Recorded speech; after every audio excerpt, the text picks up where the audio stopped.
శివలింగాన్ని కాలితో తన్నాడని, తన్నినవాడు ఎవడా అని చూడకుండా కన్న తండ్రి కాళ్ళే నరికేసిన కొడుకు గురించి మీరు ఎప్పుడైనా విన్నారా?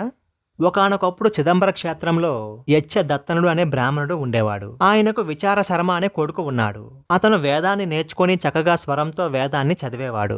గోవులని దేవతా స్వరూపంగా భావించేవాడు. ఒక రోజు వాళ్ళ ఆవులని కాసే వ్యక్తి ఆవుని కొడుతూ ఇంటికి తీసుకుని వస్తున్నాడు. అది చూసిన ఈ పిల్లవాడి మనసు బాధపడి, రేపటి నుంచి ఈ ఆవులను నేనే కాస్తాను, ఇక మీరెవరూ ఈ ఆవుల్ని కాయవద్దు, కొట్టవద్దు అని చెప్పాడు. ఈ పిల్లవాడు బ్రాహ్మణుడు, బ్రహ్మచారి, వేదాన్ని చదువుకున్నవాడు.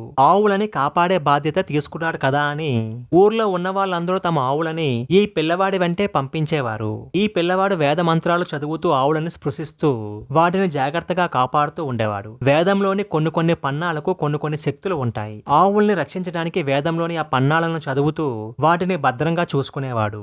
ఆవులు ఎంతో సంతోషించి ఈ పిల్లవాడు కూర్చున్న చోటుకే వచ్చి అతడు మంచినీళ్లు తాగడానికి ఒక కుండ తెచ్చుకుంటే ఆ కుండలో వాటంతటవే పాలు విడిచిపెట్టేస్తూ ఉండేవి. ఈ ఆవులు రోజు ఇచ్చే పాలు కన్నా ఎక్కువ పాలు ఇంటి దగ్గర ఇచ్చేవి. ఈ పిల్లవాడు ప్రతిరోజు ఇసుకలో ఒక దేవాలయాన్ని నిర్మాణం చేసేవాడు. ఇసుకతో సైతిక లింగాన్ని చేసి రుద్రాన్ని చదువుతూ పాలతో ఆ సైతిక లింగానికి అభిషేకం చేస్తూ ఉండేవాడు. ఒక రోజు అటుగా వెళ్తున్న ఒక వ్యక్తి చూసి ఈ పిల్లవాడు పాలన్నీ ఇసుకలో పారబోస్తున్నాడు అని అనుకుని తిన్నగా వెళ్లి ఆ పిల్లవాడి తండ్రికి చెప్తాడు.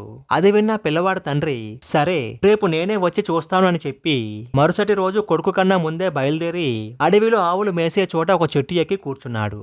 తండ్రి వస్తూ అడవి జంతువుల నుంచి రక్షణ కోసం ఒక గొడ్డలిని తనతో పాటు తెచ్చుకున్నాడు. కొంతసేపటికి అతని కొడుకు ఆవుల్ని తీసుకుని వచ్చి అక్కడ విడిచిపెట్టాడు.